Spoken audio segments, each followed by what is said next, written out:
Somebody prayed for me. Somebody stayed up all night and begged God to make sure I made money. I was so down bad, had it the worst. I had to look at my dog and it hurts. I kept it G, put my life in a verse. Still can't believe I broke the curse. Look, I came from robbing and jacking, from trapping and rapping. Ain't nothing that I didn't do. Didn't have no food in my stomach, you know how that feel. We was starving, to tell you the truth. I used to steal all my clothes, still got all the hoes. It was crazy, but we made it through. Think I be capping, on God I was jacking. Go ask the streets, cause they got the proof. So good, yeah, yeah, yeah.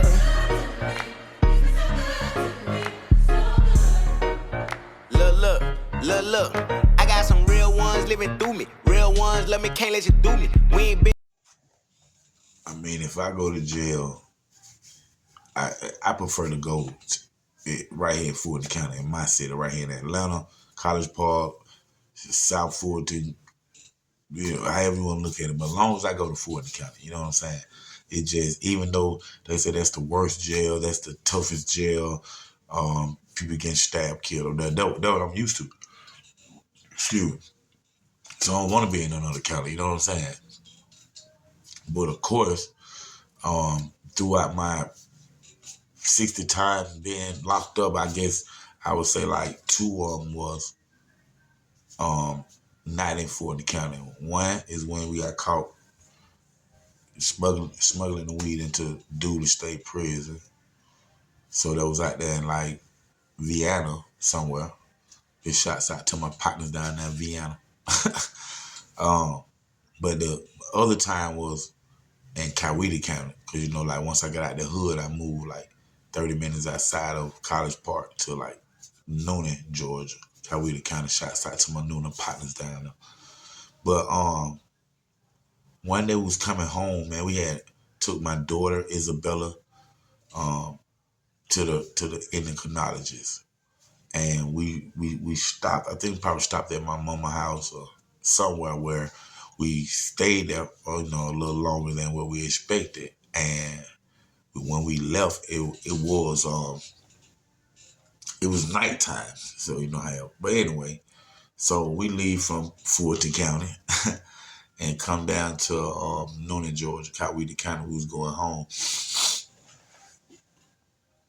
And we actually had just moved into our house. And at this time, this was our biggest house that we had, got since me and my wife had got married. You know what I'm saying? We had jumped around from apartment to apartment and then a little house here for rent or whatever. But we had just got this house, upstairs, downstairs, 2-bedroom, 2-level house. And I think it had like 5 bedrooms at the time that we probably had 4 kids. And Jane, I think Jane was a baby.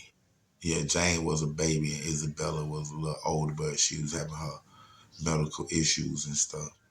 And we had, like I said, we had just got the house. The house was nice as hell, man, to the point where we had one room. I had it where one room, I turned that whole entire room into like my studio room. You know what I'm saying? So I was doing a radio station at the time, College Park, W44 College Park online radio. You know what I'm saying? So, way before my time, you know what I'm saying? It really was like a podcast, you know what I'm saying? But I even had a lot of celebrities on it, from Mr. Big Time, Tommy Walker, to Escape, to Ruthless Records, BG Knockout. Big shots out to my Compton partners out there, man. But yeah, I was having a little radio station that I was doing while I was inside this house. And I had been doing the radio station since the apartment that we had. So the radio station had started getting very popular. You know what I'm saying? I was playing like indie music, underground music, upcoming artists, things of that nature and stuff, man. But we had the little spot. We coming home, and I ended up telling my wife to stop by the store because I needed some blunts. So I had weed at the house. Didn't have no weed on me or nothing. But I had some weed at the house. But I do have a warrant in Fulton County for a probation violation. But it's only for like not reporting a dirty piss test, not paying, you know what I'm saying? And then that's like a technical violation. You really don't get in too much trouble in Fulton County with technical violation, because you have a lot of people with technical violation or just not reporting or having the money, and you don't want to throw, you know what I'm saying? You don't want to throw people in jail for, they make a payment or couldn't afford to make 2 payments or something, just something like that, man. So there you have it, man. I stopped at the store. I get me some blunts. And this is the crazy thing about Coweta County and Fulton County. I don't have no weed. My wife is driving. She's not black. We have kids in the car. And on top of it, I have my producer in the back seat back there. We're in the van. And my producer, David Hemphil, big shots out of David Hemphil. Yeah, I'm gonna say your name, bro. But so David's in the back as well, and we're going to my house, our house. And when I come out the store from buying a cigar, I bought like 4 packs. I have all the cigars in my hand. It's regular. It's legal to go buy cigars. But what I don't see is like the task force, 2 of the task force guys. So one of them, y'all know down in Noonan, named Myk Fresh. Big shots out to Myk Fresh. See you at Walmart, homie. But one of the narcotics guys, task force guys down in Noonan, Georgia at the time, name is Myk Fresh. And that's his last name or something like that. But him and another cop are sitting in the cut. Some cut. I don't know what cut.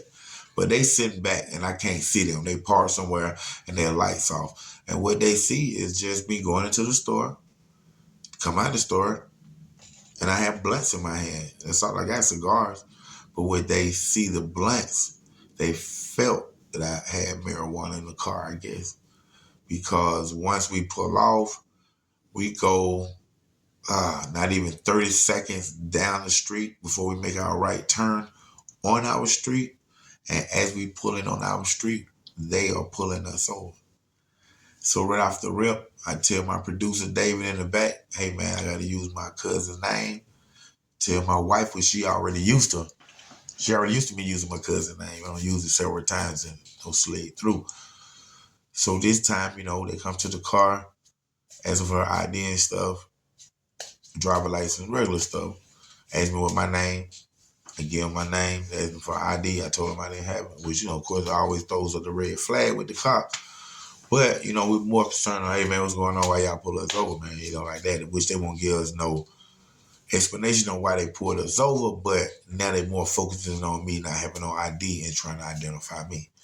So once they get my cousin's picture to show, because my cousin, who had only been locked up 1 time for drugs, but the crackhead claimed the ounce of dope back in the day.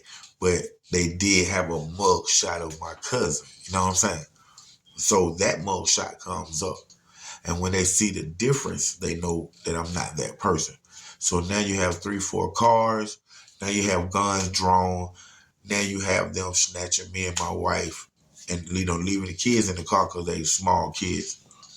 Ain't nobody in the car probably over 10. You know what I'm saying? And we, like I said, we have 4 kids at the time. And they, with guns drawn, they throw us out, bring us out the car, hands up, behind the back, put us on the hoods of the car. And they tell me who I am. You Don Knox, you got a warning for the county, you got any weapons.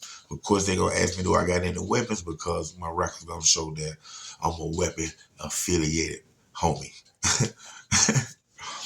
So, once they do that, man, they put me in handcuffs. I see them start putting my wife in handcuffs. So I started telling the cops, man, I'm like, listen, man, I actually forced her to say that, man. He was like, well, I'm like, yeah, I forced her to say it, man. I grabbed the leg when you was walking back to the car and started squeezing it and told her she better say what I said. But he went going for that. Coweta County went going for that partner, man. I'm talking about for real, man. They locked my ass up. They locked my wife up. And they locked my TV and film producer, David Hemphil, up. Everybody went to jail, man. And Tell you the truth, man, with me knowing I had a warrant, I knew I couldn't get out. I knew I was going to have to go see the judge in Fulton County. And I knew in Fulton County, that's only like at the most 28 days, 14 to 28 business days, and you in front of the judge for a probation violation. You know what I'm saying? So what I told my wife was, I was like, just grab the little money that we had in the safe at the house, or have your mama, because they had, her mother had to come get the kids. You know, we was parked right in front of the house, so she drove the car into our driveway and she had the kids. But, I told my wife, get your mama to get the money out of the safe, come back, get you out, get David out. She was like, what about you? I'm like, don't worry about me, because if you bum me out, I'm going to have to sit in here anyway and go to Fulton County Jail. So I might as well sit in here, face the, what they had me for, obstruction of officer and false information. I face that. And then once I face that, don't bum me out on it, face it right now, then go to Fulton County. That's what I did. They gave me a week to serve in Coweta County. And then they bonded me on to Fulton County. And what's crazy, man, the whole time I'm in Coweta County, man, I can't wait to get to Fulton County, man. I'm talking about, and I know homies up there in Fulton County getting stabbed and getting their head bust. But boy, when I tell you, sitting inside Coweta County jail, man, it was so, and my mouth dry, let me get a bottle of water. It was so depressing. It was so boring. It was so sad, man. Man, you gotta take me where it's popping at, man. Get me up out of this jail, man. This is so lame up in here, man. It real talk, man. Get me up out of this thing, man. That's how I was acting the whole time I was there. I'm ready to go, man. Take me home, man. Get me up out of here, man. Real talk, man. But once they got me up out of there, it was a whole new story, man, because once I got to Fulton County, I sat in that jail for 4 months. And the reason why is because when Coweta County took me up there to Fulton County and processed me in, they booked me in wrong. So nobody, the system don't even know I'm in jail. The judge, the probation officer, nobody. I'm talking to my wife on the phone. Man, hey, man, hey, people coming in here for dope, weed, and this second, third time, and they getting right out. Man, I'm just in here for not reporting, man. I ain't paid $28, man. She was like, baby, just be patient. You gonna get out. 2 months passed. 3 months passed. By the time I got on that third month, man, a little bit in that third month, I said, listen, man, we gonna call my cousin Corey, and we gonna tell Corey, man, I need some money. Get up out on bond, man. Call Renee Rockwell, man, like that. My wife like, just wait, just we'll see, just wait, next week. And about 2 more weeks passed, man. That put me on a 4-month bar, man. I called home click. I said, hey, call Corey. She called my little cousin. My little cousin gave Renee Rockwell, big shots out to Renee Rockwell. Y'all check out that lawyer, Renee Rockwell. She's still doing her thing. He called Renee Rockwell, said, hey, you talked to that Trece? She said, yeah, I called him from the jail. I told him I put him on the calendar. So Corey paid that little bread. She put me on the calendar. The next week, I'm in court. And what's ironic is once I get in court, the judge look at my record, look at my probation I'm at. He said I had 10-year probation, and I'm on my 15th year. And he see that it's a small fine on there that I didn't pay. He see that I had community service I didn't do, and I was ordered to get my GED. So them are the 3 major things that he see right there, and I would be off probation, but it was a holdup. So he was like, Mr. Knox, I see that you haven't been in trouble in 12 years. That's how long that once I got violated in probation, I wasn't in no trouble though. I told y'all, hey, once I get violated, I'll be trying to stay away from the trouble. You catch me with no violation, I might burn you for free. But he said, who rehabilitated you? Rehabilitated you? I said, well, he said, you haven't been in trouble in 12 years. I'm trying to see who rehabilitated you. I said, I did myself, Your Honor. Gave a little portion of that, small portion to my wife. But he said, well, listen, man, you've been out of trouble for 12 years. It seems that you can't stay out of trouble. So I'm going to just go ahead and end this probation. I'm going to scratch this $1,700 fine you still owe. He was like, I'm going to scratch this these community service, these 180 hours that you didn't never do. And then he said, I'm even going to stretch your GED. And when he said that, I raised my hand. I'm like, Your Honor, excuse me. He looked, he's like, yeah, go ahead, Mr. Knox. I said, you could just leave my GED on there. I get my GED. He said, oh, no. No, no. You're not coming back in my courtroom for another probation violation just because you didn't get your GED. You off probation. Boom. And let me go, man. It's real talk, man. Thank y'all for tuning in to another great episode right here with TV and film producer Don Trece. Y'all make sure y'all check out that New Orleans Exposed featuring myself, Lil Wayne, BG, Soulja Slim, Juvenile on Tubi and Prime, man. That's New Orleans Exposed once again, man. Y'all check it out, man. OG Black Boy, 3700, Colin Paul. Stand up. Gotta be in, I own you. I'm straight out the gutter, I'm straight out the corner. I ran it up cause they love the persona. I'm sliding doodle cause I'm alone. Remember them nights we was on them flights, staying down every day. We up in the cut, all we had was us. We was trying to bust a play. Look, I went from penny pinching, now I'm having. I got my own bag, I ain't flagging. This ain't just me, this a higher power. Been having motion, the streets been hours. So good, yeah. So good, yeah. I remember them days trying to get paid. We was hungry than a bitch. Don't switch on your brothers, don't fuck with no others. Don't let another nigga diss. Ray got the 9, JC got the Drake. Neither one of them gon' miss. Don't play.